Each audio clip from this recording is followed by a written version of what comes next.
Hai semua. Okey, so assalamualaikum. Untuk topik seterusnya ialah mengenal pasti area demand zone lah, macam mana ataupun permintaan di dalam market. Okey, so dekat sini Pak nak cerita lebih sedikit lah, yang contoh macam mana kita nak tahu demand zone ni macam mana lah. Okey, dalam for example lah, kalau kita tengok seharian kita sekarang ni, kita nampak permintaan kata minyak masak, permintaan daripada ayam mentah dah naik. Sebab apa? Sebabnya barang sudah semakin sedikit, so barang akan automatik akan naik.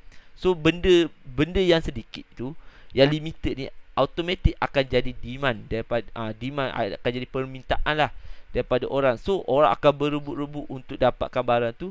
So dia automatik akan harga akan naik sendiri. So dekat sini Pak nak cerita, di dalam market pun benda yang sama berlaku. Sebab apa? Benda tu naik disebabkan oleh, okey, kalau for example lah, kalau korang tengok USD JPY, USD, currency USD JPY. Okey, USD JPY kalau korang perasan, kenapa dia naik? Okey, sebabnya ekonomi USD sangat strong daripada JPY. Tu yang menyebabkan panggil apa ni, kenaikan harga currency USD ni sangat strong, akan naik. Okey, so dekat sini, okey, ini adalah kita dalam untuk apa ni, demand zone ni. Korang kena ingat satu, untuk demand zone korang patut mengambil position sebagai buy sahaja. Korang kena ingat ini adalah buy sahaja. Kalau korang jumpa demand zone, korang kena ingat ini adalah sebagai buy. Okey, so dalam demand zone ni dia terbahagi kepada dua lah. Yang first kali ialah rally base rally nama dia, ataupun dinamakan ialah RBR. Okey, dalam ni, kalau dalam market, dia akan buat bentuk macam ginilah bentuk dia, iaitu biru merah biru lah. Kalau korang menggunakan biru sebagai bullish, merah sebagai bearish, ini adalah biru merah biru, macam tu. So dinamakan rally base rally. Maknanya dia akan membuat kenaikan. So maksudnya rally base rally ni menunjukkan sambungan harga daripada kenaikan harga dalam market lah. Kenaikan harga dalam market, kenaikan harga price lah, price in market. So ini adalah contoh dia, ini adalah contoh dalam market lah. So kalau tengok dekat sini, ini adalah bentuk line chart yang patut korang nampak lah. Okey, ini adalah contoh. So Pak akan lukis satu contoh untuk korang, lagi korang nampak lah. For example, market dia akan macam ni lah, akan naik. Tetapi korang nak entry dekat mana? Okey, right. So dekat sini korang akan nampak dia buat macam ni, tiba-tiba dia buat base. Dia buat base je tu, tiba-tiba dia naik. Okey, right. So dekat sini korang akan nampak macam ni.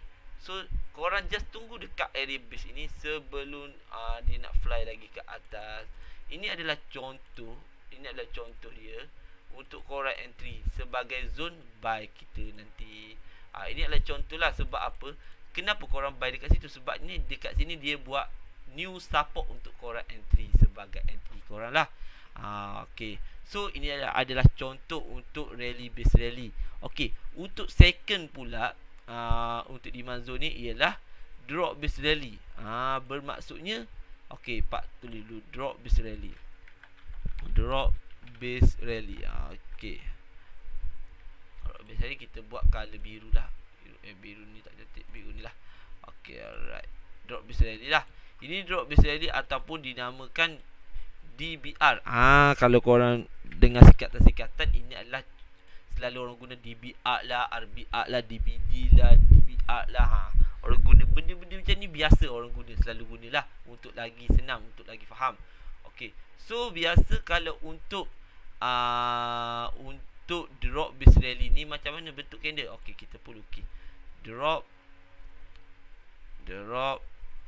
base. Okey, jap, drop base ni kita buat base satu, ni kita buat rally satu. Okey, alright.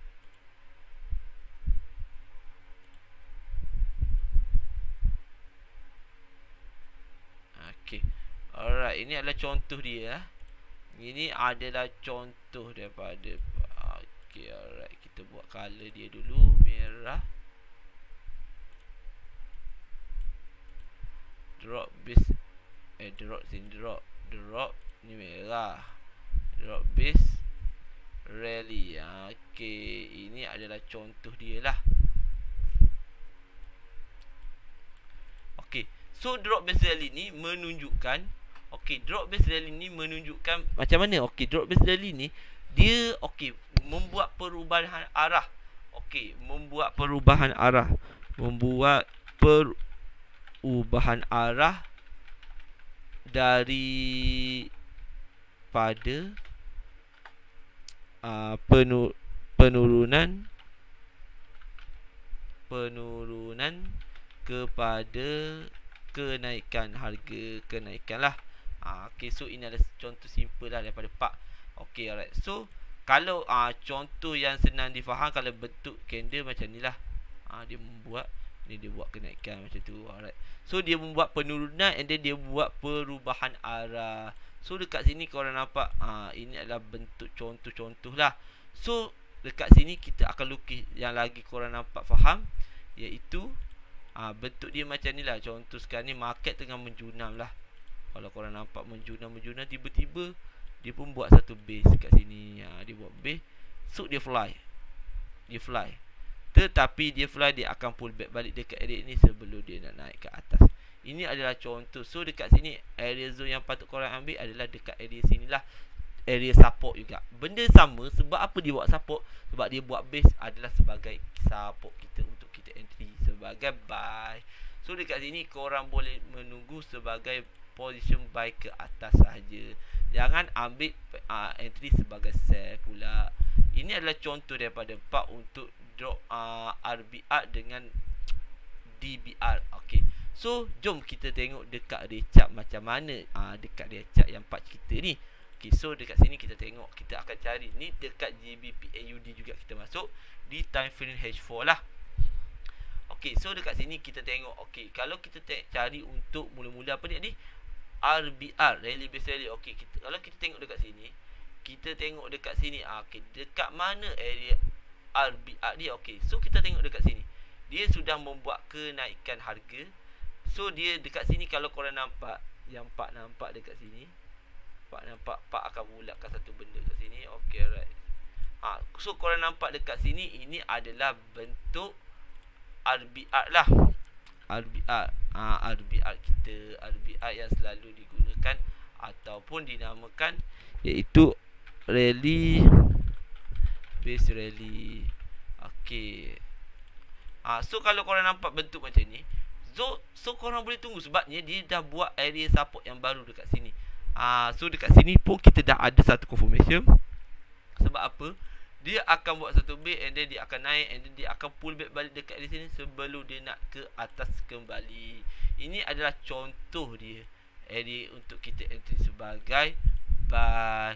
So ini adalah contoh dia untuk RBR lah. Sebabnya dia membuat continuous harga kenaikan ke atas. Kalau untuk DBR. DBR ialah contoh dia. Korang boleh tengok dekat sini DBR.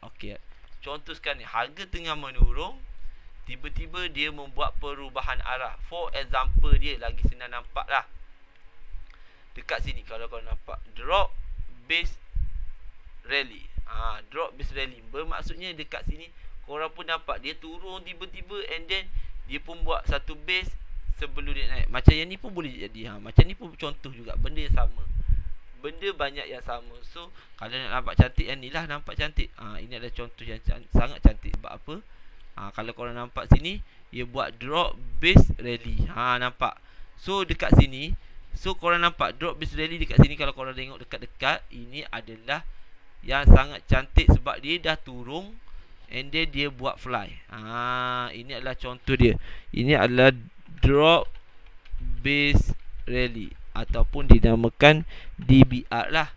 Alright. So kalau tengok dekat sini, dia buat drop base rally.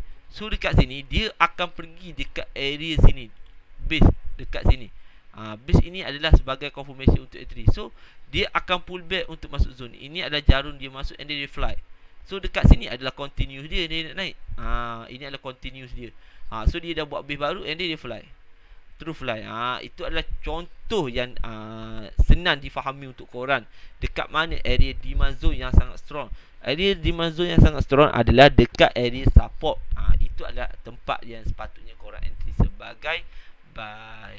Okey, untuk topik demand zone ni, ini saja daripada Pak. So untuk topik ni semoga korang mudah faham lah untuk memahami konsep ini, and then korang boleh entry secara mudah. Okey, so assalamualaikum untuk topik ini.